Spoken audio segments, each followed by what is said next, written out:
Olá, tudo bem? Hoje a gente vai conhecer mais um relato incrível do espírito do Betão, intitulado O Doente. Esse relato lindo foi trazido pela nossa querida médium Vera Lúcia Marinzec de Carvalho, no livro Ah, se eu pudesse voltar no tempo. E ela sempre assessorada pelo seu mentor Antônio Carlos, que faz as entrevistas com os espíritos e traz a mensagem através dela. Essa história que a gente vai conhecer do espírito do Betão, ele quando encarnado, na sua última encarnação, ele foi usuário de drogas.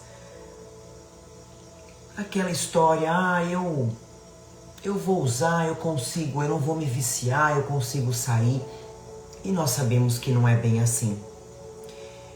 Com certeza, o final é triste. Mas vamos conhecer e eu vou pedir para você compartilhar essa história com quem de repente esteja passando por uma situação parecida. Compartilha. É um ato de caridade, vai ajudar bastante. Então vamos conhecer a história do Betão, o Doente. Vamos lá. Chamo-me Luiz Alberto, mas desde pequeno me chamavam de Beto ou Betão, pois cresci muito. Era forte, extrovertido e estava sempre rodeado de amigos. Nasci em família de classe média. Tive somente um irmão. Quando nascemos, nossos pais já tinham uma certa idade e eles trabalhavam muito para nos dar conforto e estudo. Como eu conversava muito, eu era conhecido e conhecia todos no colégio em que estudava. E como em quase todas as escolas na que eu frequentava havia uma turminha que era por muitos considerada rebelde, que usava drogas. Eu também era amigo deles. E numa festa fui cumprimentá-los e ficamos conversando.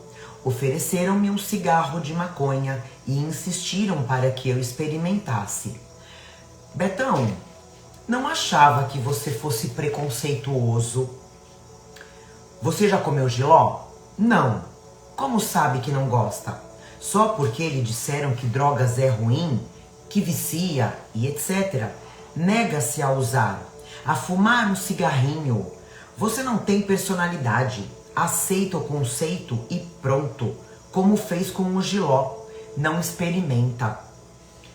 Dizem que jiló é amargo e que tóxico é veneno, repliquei. Dizem, falou rindo o amigo que insistiu comigo. É muito triste escutar isso de você, cara legal, gente fina, mas taxativo. É ruim e pronto. É com tristeza que recordo essa conversa. Realmente, eu não tinha personalidade e quis provar a eles que estavam enganados a meu respeito. Como gostaria de voltar no tempo e dizer: não quero experimentar porque tenho realmente personalidade formada.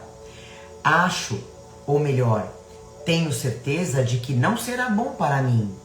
Eu me amo, cara. Quero o meu bem. Teria dito isso se tivesse bom senso e coragem e tudo teria sido diferente. E com certeza estaria ainda encarnado, com filhos e feliz, exercendo uma profissão e sendo útil. E o tempo não volta. Como a conjunção mas me incomoda. Experimentei e tudo mudou. Fumei, cauteloso, o primeiro cigarro. Meu coração batia forte. Nessa época, não se comentava muito sobre tóxicos, como atualmente. Achavam os educadores que, se falassem muito, estariam fazendo propaganda e que atiçaria a curiosidade dos alunos. Eu não sabia muito sobre o seu efeito. Achava que era como fazer algo escondido. sem muitas consequências. Senti no primeiro que fumei tontura e enjoo. Já havia fumado alguns cigarros de tabaco por farra. Rindo e com a turma me incentivando, fumei o segundo e infelizmente não parei. Passei também a fumar cigarros de tabaco e a beber. Mudei de temperamento, estava mais quieto e passei a sair mais com essa turma.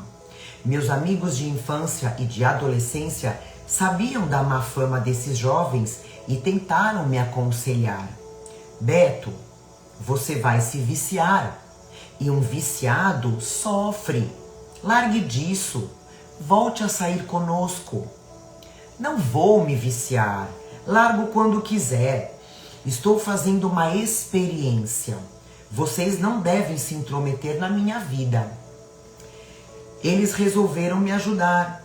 Agiam certo, demonstrando que eram meus amigos. Reuniram-se e foram à minha casa no horário em que sabiam que eu não estava e contaram aos meus pais. Quando cheguei em casa, meus pais me esperavam na sala. Estavam preocupados. Indagaram-me se era verdade, se estava envolvido com drogas. Neguei. Disse horrores desses amigos que para mim tornaram-se ex. Meus genitores desconheciam também a gravidade do problema. Drogas são como bebida e cigarros de tabaco. Expressei com convicção. Sou jovem e não posso beber em festas? O senhor papai bebe socialmente, frequenta bares com os amigos. A senhora mamãe também toma cervejas, mas não são viciados, nem eu. Tomo cervejas e fumei alguns cigarros. Nada demais. Não precisam ficar preocupados. Eles vieram aqui fofocar por inveja. Todos gostam de mim, sou popular, sou amigo de muita gente. Eu os convenci. Jurei, porém, que não ia mais usar drogas. Mas não cumpri a promessa. Não conversei mais com esses amigos e me enturmei mais ainda com os outros. O pai de um desses meus amigos de infância conversou com meu pai, alertando-o sobre o meu procedimento. Papai achou que era farra de jovem. Somente me pediu para ter cautela e não exagerar. Na época do vestibular, fiquei muito em casa, estudei bastante. Meus pais não se preocupavam mais comigo. Tinha me esforçado e passado numa universidade pública de difícil acesso. Iria morar em outra cidade. Fizeram os preparativos com alegria. Foram comigo. Acertamos o aluguel de uma casa em que moraria com mais 2 rapazes. Compraram tudo de que eu necessitaria. Entusiasmado com os estudos e com a universidade, eu quase não fumava. 3 meses depois, quando tudo se tornou rotina, passei a fumar mais. Logo, os 2 companheiros com os quais eu dividia a casa perceberam e conversaram comigo. Betão, ou você larga a maconha ou não mora mais conosco. Discutimos e mudei-me. Como afins se atraem, fui morar com outros que também faziam uso de drogas. Disse para meus pais que os 2 eram chatos, etc. e que estaria melhor. Confiando em mim, acharam que fiz o certo. Morávamos em 6. Embora as despesas fossem menores, não falei nada, pois gastava muito com drogas. No 2º ano com essa turma, conheci o LSD, droga que tem um poder muito grande de viciar, e tornei-me completamente dependente. Um dos que moravam comigo era de família muito rica. O pai lhe dava muito dinheiro e ele financiava as drogas para nós. Esse amigo vendeu o carro escondido dos pais e estávamos consumindo esse dinheiro. 2 companheiros e eu já não íamos mais à universidade. Não tomávamos banho e nos alimentávamos pouco. Emagreci. Dava desculpas nos feriados que tinha de estudar e não ia para casa. Um dos que moravam conosco, que usava drogas, mas não estava muito dependente, teve medo e informou por carta a nossos pais e mudou-se de casa. Meus pais, ao receberem a carta, telefonaram para a vizinha, que gentilmente nos dava os recados, pedindo para eu ligar para eles. Telefones, naquela época, eram objetos de luxo e os interurbanos eram difíceis de fazer. Não liguei. Meus pais resolveram vir me visitar para saber o que estava acontecendo. Viriam no fim de semana. Como os pais de um dos que residiam comigo telefonaram pedindo também para ele ligar, meu amigo ligou. Seus pais falaram da carta que receberam e que viriam no fim de semana também. Achei que os meus queriam falar comigo sobre o mesmo assunto. Resolvemos que iríamos negar que estávamos nos drogando. Arrumaríamos bem a casa e receberíamos nossos pais alegando que tínhamos expulsado o delator porque era ele quem usava drogas, que tinha sido uma vingança dele contra nós. Resolvemos também que iríamos dar uma surra nele assim que os nossos pais fossem embora. Para despistar, porque ficaríamos dias sem usar drogas, fizemos uma festa e abusamos. Fumei, bebi, cheirei cocaína e tomei LSD, minha droga preferida, minha amada idolatrada, como eu a chamava. Senti-me mal e desmaiei. Alguém da festa teve o bom senso de me levar para o hospital. Entrei em coma. Meus pais, que viriam na sexta noite, tiveram de viajar antes, na quinta-feira pela manhã. A festa fora na quarta-feira. A direção do hospital, achando que eu ia falecer, os informou. Não senti nada, apaguei. Meus pais, preocupados, receberam a informação de que eu estava muito mal e que talvez falecesse. Eles foram conversar com meus outros colegas e souberam que eu não ia mais à universidade. Informaram os pais dos que moravam comigo. Meus amigos foram levados pelos pais para suas casas, pararam de estudar e iriam se tratar. Meus amigos levaram um susto muito grande. Temeram que eu morresse e pelo que poderia ocorrer com eles e quiseram ajuda para se livrar do vício. Comecei a ter pesadelos e a sentir dores. Que bom, Luiz Alberto, você está acordando. Saiu do coma. Escutei alguém falar. Consegui abrir os olhos e enxerguei uma pessoa vestida de branco. Tive crises de abstinência terríveis, em que suava, tremia e tinha de ficar amarrado ao leito. Tudo estava confuso. Lembranças se confundiam. Via meus pais me acariciando, sentia que gostava deles, mas eu não os reconhecia como meu pai, minha mãe e meu irmão. Fiquei em coma 2 meses e 21 dias. E no hospital por mais 62 dias. Então, meus pais me levaram para casa. Coma, Beto. Deite-se, Betão. Levante, meu filho. Obedecia. Não gostava de ter aquelas crises em que queria algo e não sabia o que era. Tremia. Suava. Doía-me todo o corpo. Gritava. Chorava. Ria, às vezes perdia o sentido, acordava melhor. Médicos foram consultados. Passei a agir como vou descrever. Tinha fome, comia. Se demoravam a me dar algo, chorava. Tinha sede, bebia. Hora do banho, eu ia ao banheiro. Nada mais em casa era trancado. Tomava banho, vestia a roupa que minha mãe colocava na cama. Escutava às vezes músicas e via televisão. Leia isso. Lia com dificuldade e não entendia o significado. Com o tempo, quando queria algo que não me davam, além de chorar, tornava-me agressivo. As pessoas passaram a ficar com medo de mim e isso me fazia sentir melhor. Como já tinha empurrado a minha mãe por 2 vezes e uma vez o meu pai, o médico me receitou calmantes.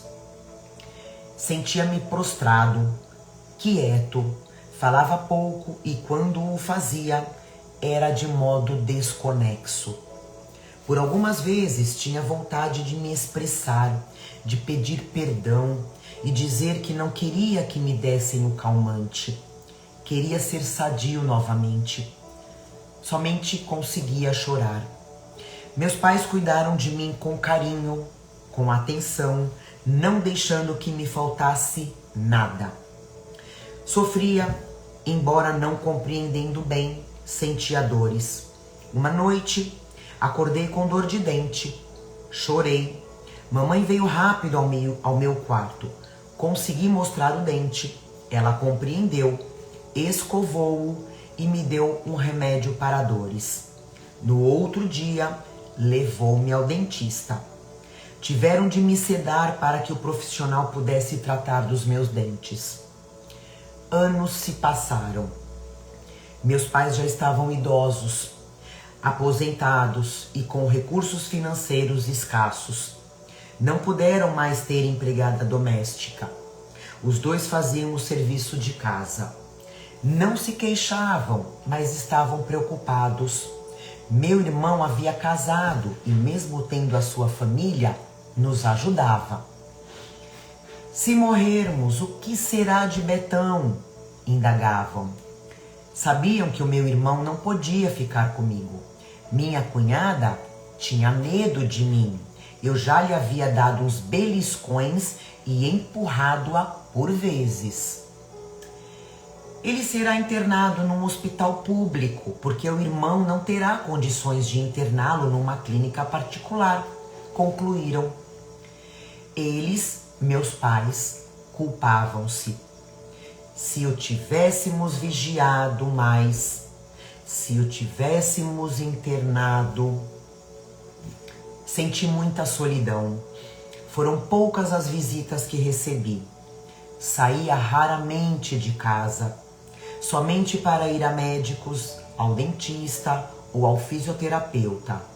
Sentia medo, tinha pesadelos com monstros ou que eu caía num buraco profundo. Via vultos que riam de mim, eu os temia. As dores me faziam padecer.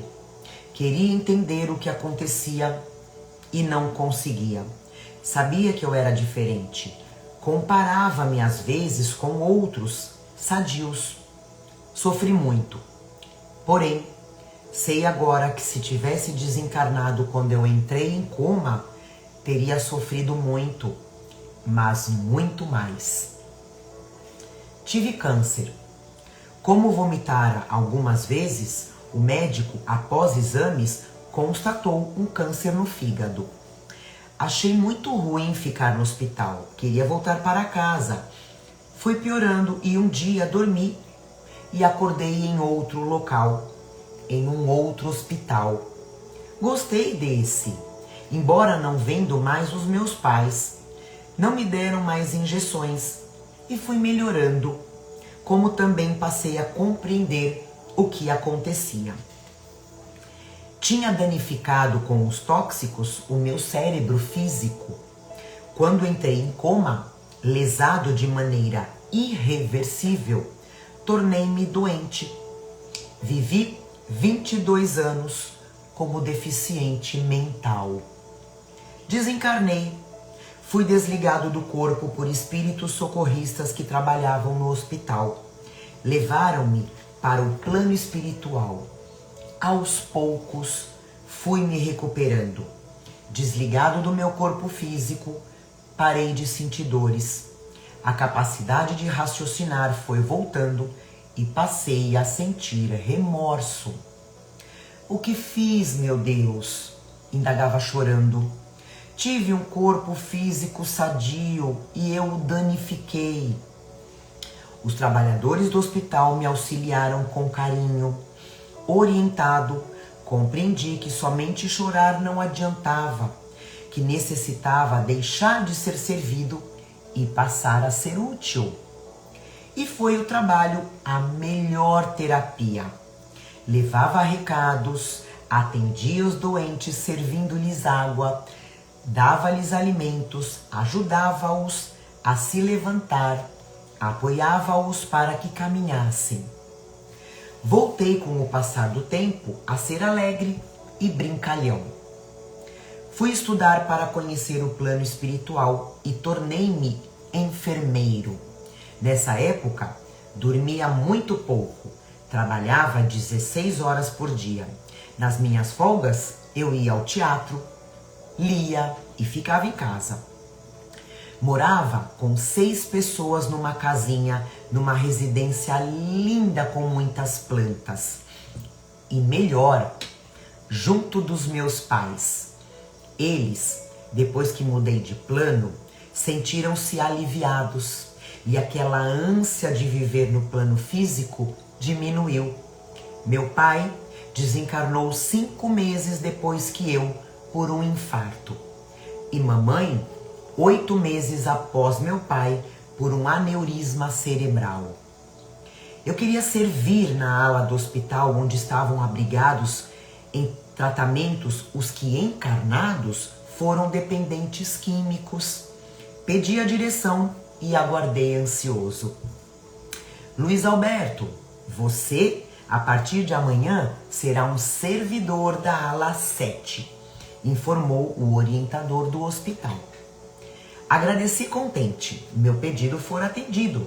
No outro dia, apresentei-me ao trabalho. Meu trabalho na ala 7 do hospital da colônia espiritual em que eu moro foi e tem sido uma experiência incrível. Sou enfermeiro na enfermaria masculina e vejo em cada um dos internos o que fui. Talvez por isso eu os ame muito. Quando nos viciamos em algo, se diz que nos tornamos escravos. De fato, um elo forte une a dependência e o indivíduo, que não consegue ficar sem o objeto do seu vício.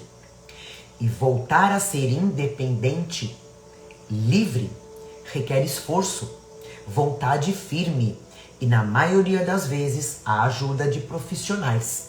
E na espiritualidade, também de bondosos servidores. Ao desencarnar, sentimos os reflexos do corpo físico. Para os prudentes e bons, essas sensações não incomodam, mas alguns, mesmo socorridos, sentem esses reflexos, tendo de ficar por tempo variado sob cuidados e atenções. Encarnados que viveram voltados a prazeres materiais sentem intensamente esses reflexos. E os viciados toxicômanos sofrem muito com essas sensações. Ao desencarnar, passamos a vestir outra roupagem que é denominada perispírito. E quando a pessoa não entende que mudou de plano, continua a sentir como se estivesse encarnado. É por isso que na espiritualidade se aprende a viver como desencarnado. O tóxico não envenena só o corpo carnal, mas o perispírito também. A falta das drogas faz com que os desencarnados toxicômanos tenham crises de abstinência. Não tive essas crises desencarnado porque fiquei doente e no período de enfermidade não usei mais drogas. Assim, meu corpo, após muitas crises, se desintoxicou. Os toxicômanos normalmente sofrem muito ao desencarnar. E o término desse sofrimento depende deles mesmos. Um dia chega o socorro. Eles são trazidos para hospitais na espiritualidade, onde são tratados. Eu conversava muito com eles, os abrigados, na enfermaria onde servia, e cheguei à conclusão de que alguns desconheciam as consequências nocivas das drogas e que a maioria tinha conhecimento, mas não acreditava que algo de ruim fosse acontecer com eles. O pensamento comum era: agora está bom, para que pensar no futuro? O corpo é meu e eu faço o que eu quiser. Para que sofrer por falta das drogas? Comigo nada acontecerá. Eu sei o que eu faço. Eu paro quando eu quiser. Todos os internos se arrependeram. O sentimento maior foi por ter desperdiçado a oportunidade da reencarnação. Sentiam também, como eu senti, por ter feito familiares, pessoas que gostavam deles, sofrerem.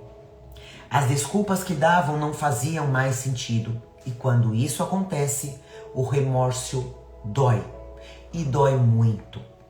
Sempre escutava deles: Beto, eu dava desculpas de que me envolvi com drogas porque meus pais eram separados e meu pai não ligava para nós. Agora compreendo que por ter agido assim, fiz a minha mãe e a minha irmã sofrerem muito. Por que não enfrentei essa dificuldade? Se meu pai não se importava conosco, minha mãe nos amou muito. Um outro: Betão, como fui tolo me envolvendo com tóxicos somente para provar que era corajoso ao ser desafiado por colegas da escola. Corajoso? O adjetivo é bem outro. Covarde. Tive medo de dizer não.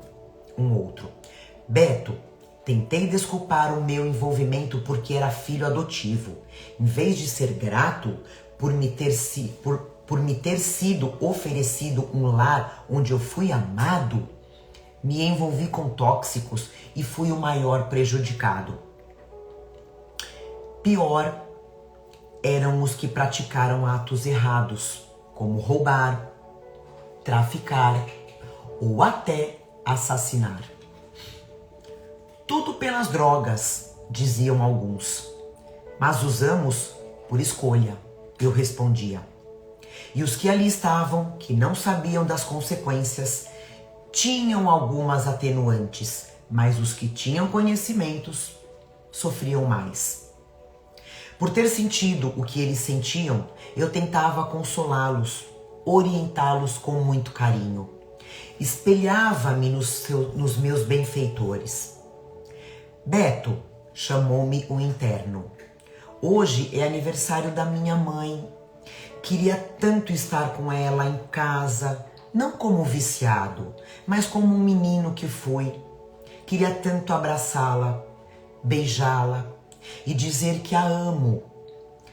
Por que será, Beto, que somente compreendi que a amo quando não a tenho mais ao meu lado? Um dia, quando ela desencarnar, você poderá abraçá-la e lhe dizer que a ama. Ore por ela. Envie-lhe pensamentos de carinho.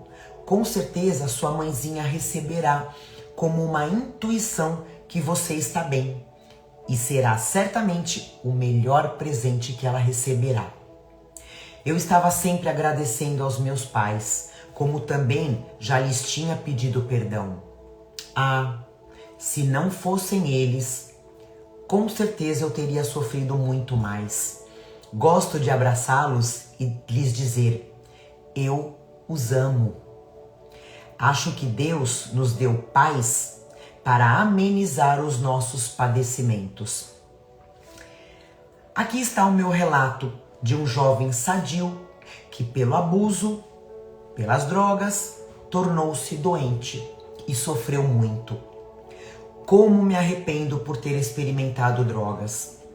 Nada justifica o meu envolvimento com os tóxicos. Eu era feliz e não necessitava de nada. Mesmo se eu fosse infeliz, como muitos internos desencarnados que se desintoxicam alegam que foram, não se justificaria, porque pelo vício tornaram-se muito, mas muito mais infelizes. Meus planos para o futuro são de continuar o meu trabalho e estudar para ser útil com conhecimento. Não quero reencarnar. Se pudesse opinar, queria continuar para sempre como estou, morando com meus pais, com amigos leais e trabalhando. Porém, estágios são temporários, tanto no plano físico como na espiritualidade, para aqueles que ainda necessitam reencarnar na Terra. Terei um dia de retornar à vestimenta carnal e espero ficar longe das drogas e com toda a personalidade que achava que tinha e que agora espero ter afirmar. Não, obrigado, sou feliz sem tóxicos. Não quero. E aqui finaliza esse depoimento de emocionar do Betão, né? Sobre as escolhas que a gente faz erradas, né? Que a colheita chega e ela chega na mesma proporção das nossas escolhas, né? Do nosso plantio. Não tem como a gente desviar das colheitas. E é interessante, né? Porque o espírito, como ele fala, ele continua depois que desencarna, depois que passa para o plano espiritual, tendo a necessidade do vício que ele tinha quando estava encarnado, né? O perispírito ou o corpo do espírito continua tendo esse desejo. E aí como que esse espírito vai satisfazer esse desejo? Vampirizando aquela pessoa aqui na Terra que pratica o mesmo vício que ele. Então ele vai acompanhar essa pessoa. Seja qual for o vício que ele tinha, ele vai acompanhar essa pessoa aqui na Terra. E o que é pior, incentivando essa pessoa a continuar com esse vício. Então, uma pessoa que tem um vício, seja ele qual for, ela nunca está sozinha. Sempre estará acompanhada de espíritos, como dizem, né? Obsessores, que estão vampirizando aquela energia. Então é muito importante o tratamento aqui na Terra com médicos, remédios e paralelo o tratamento espiritual.